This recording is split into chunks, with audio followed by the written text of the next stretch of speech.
Olá pessoal, aqui é o professor Matheus e nesse vídeo eu vou terminar a série sobre estado de exceção. Como esse vídeo faz parte de uma playlist, é claro que vocês podem assisti-lo de uma maneira individualizada, mas eu sugiro a vocês também que assistam os dois vídeos anteriores, a parte 1 e a parte 2, porque tem algumas coisas que eu vou falar nesse vídeo aqui que eu expliquei, eu fiz referência nos vídeos anteriores. Então eu faço essa sugestão para que vocês assistam aí a todos os vídeos dessa playlist, né? E não se esqueçam aí de ao final deixar aí nos comentários a opinião de vocês sobre esse tema. A segunda perspectiva desse estado de exceção no âmbito de um regime democrático, ela também tem um componente político, né? Mas aqui ela é mais direcionada para a esfera jurídica. E quando eu digo que também tem um componente político, quer dizer, aqueles que são da área jurídica muitas vezes gostam de mostrar que o direito é separado da política ou que o direito estaria, entre aspas, acima da política, não se envolve nessas questões políticas, mas, ao meu ver, isso é uma grande ilusão. Ou seja, o direito, como um conjunto de normas, não deixa de ser uma ferramenta política, né? Afinal de contas, a conformação da sociedade, se a gente olhar para aquela que, entre aspas, aqui, conforme aquela pirâmide de Kelsen, é a legislação superior, que é a Constituição. Obviamente, a Constituição é um documento político que estabelece ali objetivos e diretrizes que são definidas conforme o momento político em que se vivia quando ela foi criada, no caso da Constituição brasileira, né? E de uma maneira genérica aqui, então, as constituições são documentos jurídicos e políticos. E, ao mesmo tempo, a atuação do Poder Judiciário ela também é uma atuação política. Ou seja, a gente não pode se esquecer aqui de que quando Montesquieu criou a ideia de separação de poderes como nós temos hoje, e essa separação de poderes ela foi aprofundada no pensamento dos federalistas nos Estados Unidos, o Poder Judiciário, ainda que ele sempre tenha sido apresentado como um poder um pouco mais fraco, inclusive o próprio Montesquieu disse nos seus escritos que o Poder Judiciário seria um poder nulo, né? Mas o Poder Judiciário é inegável que ele também é uma força política, quer dizer, eu repito que ainda que se apresente como um poder independente e isento, já que está ali, entre aspas, apenas seguindo a lei, na verdade ele é um poder político, sem dúvida alguma, não apenas pela sua presença no artigo 2º da Constituição brasileira, como um dos 3 poderes, quer dizer, aqui é uma definição mais jurídica, mais formal, mas porque as suas consequências, obviamente, trazem reflexos políticos na sociedade. E ainda vale ressaltar que a sua ação também, logicamente, tem elementos políticos. Então, nessa perspectiva, o ambiente jurídico, né, ou a esfera jurídica, o Poder Judiciário, ele também pode, eventualmente, contribuir para o estabelecimento de um estado de exceção. E eu digo isso por quê? Porque, por exemplo, nesse ano de 2016, a gente viu aí no início do ano, o que foi confirmado posteriormente, o Supremo Tribunal Federal já permitindo a prisão em segunda instância, ou seja, sem se esgotarem todas as possibilidades de recurso. Então, isso se caracteriza como uma ideia de estado de exceção. E aqui eu vou pegar um pouquinho a ideia do Lênio Streck, lá do Rio Grande do Sul, em que ele coloca que é um estado de exceção hermenêutico. E hermenêutico por quê? Porque ainda que a norma não tenha sido alterada, mas a interpretação da norma foi alterada. Ou seja, criou-se ali uma exceção àquela interpretação, quer dizer, alterou-se a interpretação, mas de maneira a se criar uma exceção àquilo que a norma diz. Por outras palavras, o texto constitucional brasileiro ele é explícito em dizer que ninguém será preso até o trânsito em julgado da sua sentença. Ou seja, o indivíduo ele precisa passar por todas as instâncias do Poder Judiciário para, uma vez que não existirem mais recursos, aí sim ele possa ser preso. Isso está explícito, está literal na Constituição brasileira.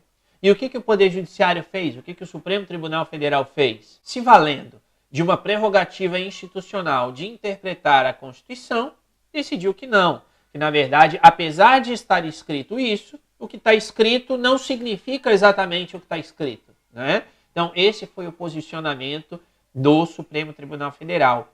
E isso, ao meu ver, é muito preocupante, porque isso começa a abrir brechas para, não apenas para o próprio Supremo Tribunal Federal, e eu já vou explicar o porquê daqui a pouquinho, mas para outras esferas do Poder Judiciário que começam a querer atuar estendendo demais os seus tentáculos. Ou seja, obviamente que você que está me assistindo, né, espero que já seja aqui inscrito no canal, se não for, se inscreva agora. Mas você que está aqui me assistindo, talvez já tenha visto outros vídeos meus e sabe o meu posicionamento acerca do combate à corrupção, por exemplo. Quer dizer, é óbvio que a corrupção precisa ser combatida, apesar de que eu pessoalmente acredito que ela nunca vai deixar de existir, infelizmente, mas ela precisa ser, sim, combatida, e quem comete esses atos de corrupção, obviamente, precisa ser punido. Isso é fato. Isso não há o que se questionar. Agora, é necessário que se combata a corrupção conforme aquilo que a gente tem hoje. Ou seja, conforme o ordenamento jurídico que está hoje presente, sob o risco, repito, de se suspender ou se restringir determinados direitos em nome de um bem maior, estando em uma situação de normalidade democrática. Ou seja, quando se começam a colocar propostas, como algumas das propostas que estão lá, naquele pacote de propostas do Ministério Público de combate à corrupção, né? E que se criou aquela ideia de que quem é contra a corrupção automaticamente precisa ser a favor dessas propostas. Algumas dessas propostas, elas caminham em direção a um estado de exceção, porque elas restringem, elas diminuem direitos fundamentais, partindo da pressuposição de que o indivíduo cometeu algum tipo de crime. Ou seja, a gente precisa, nesse sentido, então, definir se a gente realmente quer um Estado democrático que garanta, né, esses direitos fundamentais e siga o processo, o devido processo legal, né, para que as pessoas sejam culpadas ou não, sejam declaradas culpadas ou sejam declaradas inocentes, ou se a gente quer criar mecanismos que vão cortar o caminho, ou seja, atalhos, para se solucionar alguma coisa, mas passando por cima daquilo que a norma diz. E aí, ao meu ver, quando a gente escolhe passar por cima daquilo que a norma diz, a gente está no estado de exceção. Quer dizer, quando pessoas viram e falam, olha, apesar de estar escrito na Constituição que a pessoa só pode ser presa depois que se esgotarem todos os recursos, mas isso não significa isso. Quer dizer, isso significa que a pessoa pode ser presa já depois da segunda instância, ainda que ela tenha recursos, porque esses recursos que vêm depois não são muito bem recursos, são outros recursos, mas não recursos, né? E aqui me perdoem um pouco essa ironia aqui na minha forma de dizer, mas basicamente é isso que, ao meu ver, o Supremo fez. Ele está, sim, criando uma exceção, ou seja, ele está criando uma exceção à regra em nome de um suposto bem maior, mas vai contra a regra. Então, quer dizer, se a gente não concorda com aquela regra, altere-se a regra, que ela seja alterada, mas não se criem mecanismos, né, que são atalhos, como eu disse agora, para passar por cima da regra, porque existe um bem maior. Quer dizer, e aí eu volto aqui a essas medidas do Ministério Público, né, ou seja, é um pressuposto hoje da ordem constitucional brasileira, a presunção de inocência, como se diz, ou seja, a ideia de que, em princípio, ninguém é culpado de fazer nada, né, a não ser que se prove o contrário, quer dizer, que se prove que o indivíduo é culpado. E uma dessas medidas do Ministério Público já vai justamente no contrário, quer dizer, ele está pressupondo que todo mundo é culpado e que compete ao indivíduo provar a sua inocência. Ou seja, a gente está aqui passando por cima de uma norma e de uma norma constitucional, buscando um atalho para solucionar aquele que agora, nesse momento em que a gente está vivendo, pelo momento que a gente está passando, se apresenta como o problema mais grave do Brasil, que é a ideia de corrupção. Então, nesse sentido, eu acho que isso é muito preocupante. Quer dizer, é o que eu disse agora. Se a gente não concorda com essa regra que existe hoje, então alterem-se, que sejam alteradas as regras. Agora, o que eu acho que é incorreto e que aí é preocupante por abrir brechas para que cada vez mais exceções possam ser criadas, é o estabelecimento desses atalhos. Quer dizer, é dizer, olha, no geral a regra é essa, mas para esse caso aqui específico, a gente vai criar uma exceção. Então, hoje a gente cria uma exceção para um caso específico, Mas aí amanhã surge um outro caso que não se enquadra nas regras atuais, então vamos criar uma outra exceção. E depois uma outra, e depois uma outra, e depois uma outra, e aí a coisa vira uma bola de neve, né? E isso, em médio e longo prazo, é extremamente prejudicial para todos nós. Então me preocupa, sim, muito quando um ministro do Supremo ele vira e fala que o Supremo Tribunal Federal corresponde à vanguarda iluminista da sociedade brasileira. E, traduzindo em miúdos, o que ele quis dizer? Ele quis dizer que se o Congresso Nacional não faz a sua parte, se o Poder Executivo não faz a sua parte, e, de certa forma, se o cidadão não faz essa parte, que a gente tem que se lembrar de que o Congresso Nacional, né, o Poder Legislativo e o Poder Executivo são eleitos pelo povo, ou seja, se o povo não quer caminhar para frente, compete ao Supremo Tribunal Federal, então, dizer para onde o país tem de ir. E eu acho que isso é muito preocupante, porque a gente não pode estabelecer o rumo do país conforme a vontade ali dos 11 ministros do Supremo. Quer dizer, assim como qualquer ser humano, são passíveis de erro, são passíveis de interpretações errôneas da legislação e são passíveis de serem cooptados por interesses momentâneos. Quer dizer, e por isso que aqui eu digo que esse vídeo ele tem um aspecto muito mais político, a gente não pode se esquecer, e aí eu volto à crítica que eu fiz agora há pouquinho, de que o Poder Judiciário, por mais que ele se apresente como um poder isento, imparcial, porque está sendo fundado na lei, obviamente que o Poder Judiciário, quando ele interpreta a legislação, ele interpreta conforme algum interesse político. Isso aí, não há como negar isso. Então é a partir dessa perspectiva que frases como essa desse ministro do Supremo Tribunal Federal me chamam muito a atenção e me chamam a atenção no aspecto negativo, né, no sentido de se abrir ou começar a serem criadas essas exceções.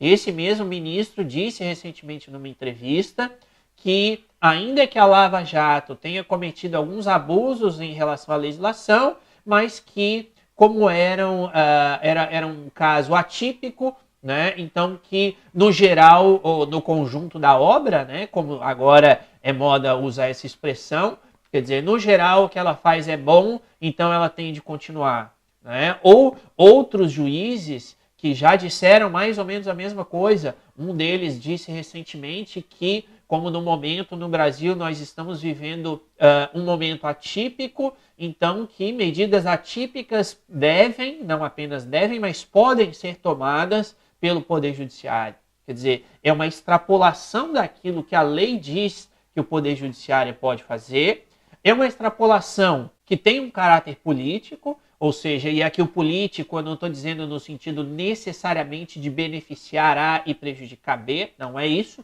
mas é político no sentido de haver um interesse político ali por trás, né? Ou seja, haver um direcionamento daquilo dali, e isso é muito perigoso, quer dizer, isso é muito preocupante.